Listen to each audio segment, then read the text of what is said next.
each Wednesday.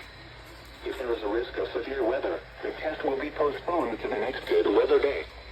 Reception of this broadcast and the alarm tone will vary at any given location.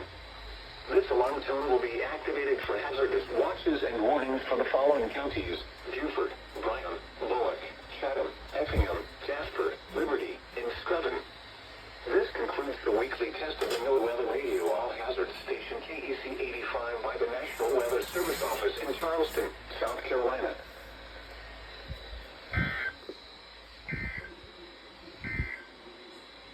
Here are the latest